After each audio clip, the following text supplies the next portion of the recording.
Hi friends, ఈరోజు ఈ వీడియోలో రేషన్ కార్డు ఉన్న ప్రతి ఒక్కరూ తప్పకుండా చూడాల్సిన ఒక కీలక అప్డేట్ ఇది.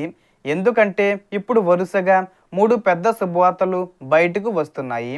ఇందులో ముఖ్యంగా ఆడబిడ్డ నిధి పథకం కింద భారీ మార్పులు, ఎన్టీఆర్ భరోసా పెన్షన్కు కొత్త అప్లికేషన్స్, అలాగే తల్లికి వందనం పథకం రెండో విడత డబ్బులపై క్లియర్ అప్డేటు రావడం వంటి ముఖ్యమైన విషయాలు ఉన్నాయి.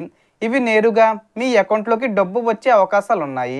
ఇందులో ఎవరు అర్హులు, ఎప్పుడు అప్లై చేయాలి, ఎంత డబ్బు వస్తుంది, ఎలాంటి రూల్స్ ఫాలో అవ్వాలి అన్నది క్లియర్గా మీకు చెప్పబోతున్నాను. సో దానికి సంబంధించిన పూర్తి ఇన్ఫర్మేషన్ ఈ వీడియోలో తెలుసుకుందాం.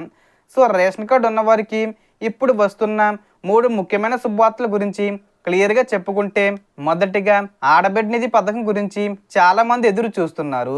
ఈ పథకం కింద ప్రతి నెల 1500 రూపాయలు కాకుండా ఒకేసారి 18,000 రూపాయలు విడుదల చేయడానికి ప్రభుత్వం ఆలోచిస్తుంది. ఇంకా దాని మీద క్లారిటీ రావాల్సి ఉంది.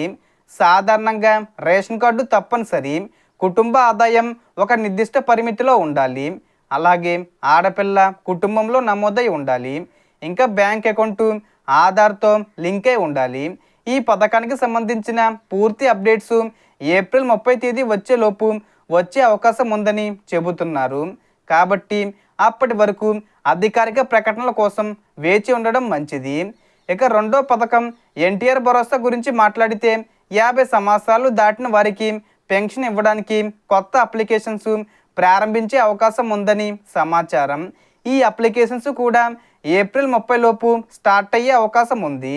ఈ పథకంలో ముఖ్యమైన రూల్స్ ఏమిటంటే, అప్లై చేసే వ్యక్తి వయసు కనీసం 50 సంవత్సరాలు ఉండాలి, ఆదాయం తక్కువగా ఉండాలి, మరియు ఇప్పటికే మరే ఇతర ప్రభుత్వ పెన్షన్ తీసుకుంటూ ఉండకూడదు. అర్హులైన వారికి ప్రతి నెల 4,000 రూపాయల వరకు పెన్షన్ వచ్చే అవకాశం ఉందని చెబుతున్నారు. అప్లికేషన్ సమయంలో ఆధారు, రేషన్ కార్డు, వయసు ప్రూఫ్, బ్యాంకు డీటెయిల్స్ అవసరం అవుతాయి. ఇక మూడవ శుభవార్త తల్లికి వందనం పథకం గురించి. ఈ పథకం కింద 1వ తరగతి నుండి ఇంటర్ సెకండరీ వరకు చదువుతున్న విద్యార్థులకు 13,000 రూపాయలు ఆర్థిక సహాయం అందిస్తున్నారు. ఇప్పుడు రెండో విడత డబ్బులు ఎప్పుడు వస్తాయనే విషయం చాలామంది ఎదురు చూస్తున్నారు. ఈ విషయంలో ప్రభుత్వం ఏప్రిల్ 30 అధికారిక ప్రకటన చేసే అవకాశం ఉందని సమాచారం. అంటే ఈ పథకాన్ని మే నెలలో విడుదల చేస్తారా, లేక జూన్ నెలలో విడుదల చేస్తారా, కొత్తవారు అప్లై చేసుకోవడానికి ఛాన్స్ ఇస్తారా, అలాంటివి చెప్తారు. ఈ పథకానికి సంబంధించిన రూల్స్ చూస్తే, విద్యార్థి ప్రభుత్వ లేదా గుర్తింపు పొందిన స్కూల్లో చదువుతూ ఉండాలి, హాజరు శాతం సరైన విధంగా ఉండాలి, కుటుంబంలో రేషన్ కార్డు కలిగి ఉండాలి, అలాగే బ్యాంక్ అకౌంట్ వివరాలు సరిగ్గా నమోదై ఉండాలి. సో మనకు వచ్చిన ఇన్ఫర్మేషన్ డిఫరెన్స్. మీకు ఈ వీడియో నచ్చితే లైక్ చేయండి, షేర్ చేయండి అండ్ సబ్స్క్రైబ్ చేసుకోండి. Thanks for watching.